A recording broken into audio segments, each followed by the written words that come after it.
বিসমিল্লাহির রহমানির রহিম। আমি আপনাদের সামনে যে বিষয়টা নিয়ে হাজির হয়েছি সেটা হলো কলিং।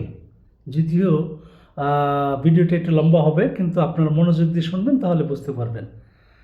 এই যে মালয়েশিয়ার যে কলিংয়ের ব্যবস্থাটা হয়েছে, কলিংটা মালয়েশিয়াতে বর্তমানে ইন টোটাল কতটা কোটা দরকার সেটা হলো 24,68,000-এর মতো কোটা দরকার। কিন্তু বর্তমানে কতটি লোক প্রবাসী আছে তার মধ্যে আছে 21,50,000-এর ঊর্ধ্বে। তো এখন দরকার হলো কত?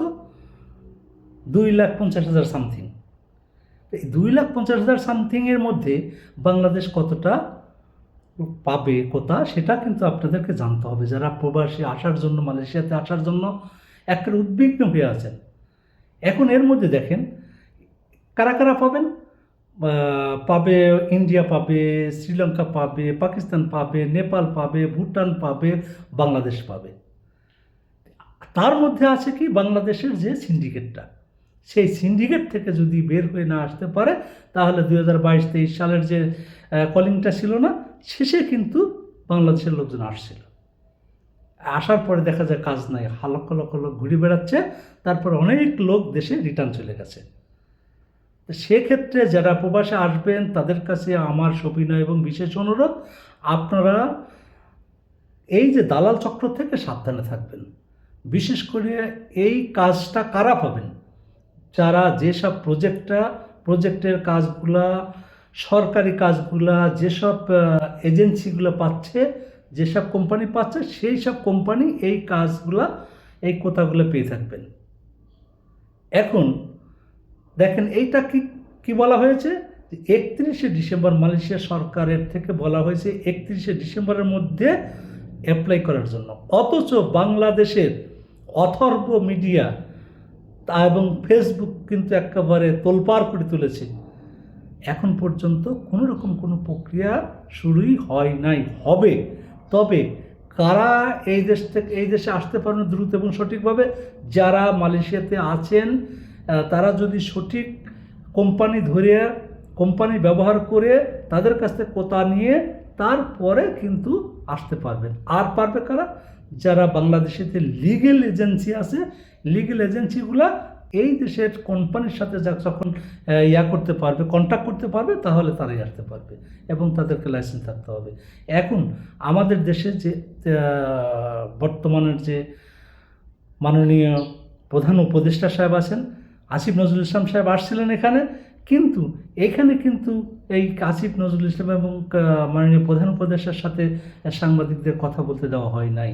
কেন দেওয়া হয় নাই? এই যে বাংলাদেশের যে হাই কমিশনার, এই হাই কমিশনার কিন্তু কথা বলতে দেন নাই। কেন দেন নাই? কারণ কথা বলে সাংবাদিকরা যদি কথা বলতেন তাহলে সঠিক তথ্য বর্তমান অন্তর্বর্তীকালীন সরকার জেনে যেতেন।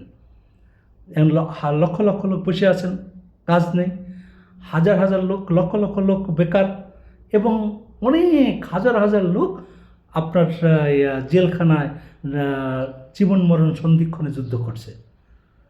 এইগুলো যখন এইসব তথ্যগুলো যখনই অন্তর্বর্তীকালীন সরকারের প্রধানের কাছে তুলে ধরা হতো, তখন কিন্তু কলিংয়ের বিষয় নিয়ে এই এতটা আবেগপ্রবণ হতেন না বর্তমান উপদেষ্টা।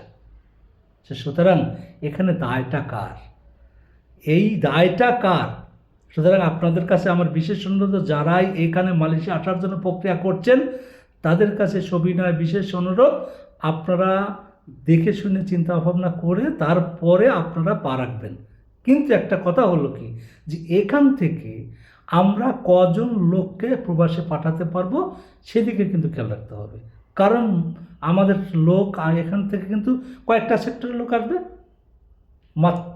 বিশেষ করে প্রাধান্য দেওয়া হয়েছে 3টা সেক্টর: কনস্ট্রাকশন, সার্ভিস সেক্টর, ফ্যাক্টরিতে। এখন এদের থেকে কনস্ট্রাকশনটা কিন্তু বেশি গুরুত্ব দেওয়া হবে।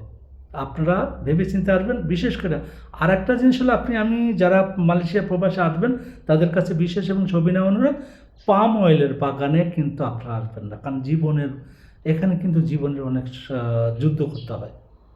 সুতরাং পাম অয়েল বাগান সম্পর্কে আপনারা জানেন, আর বাগান পরিশ্রম করতে হয়। সেখান থেকে পরিত্রাণ করতে হলে আপনাদেরকে কিন্তু দেখে শুনে আসবেন যে এখান থেকে আমরা কী বিষয়ে আসছি। ভালো থাকেন, আল্লাহ হাফিজ।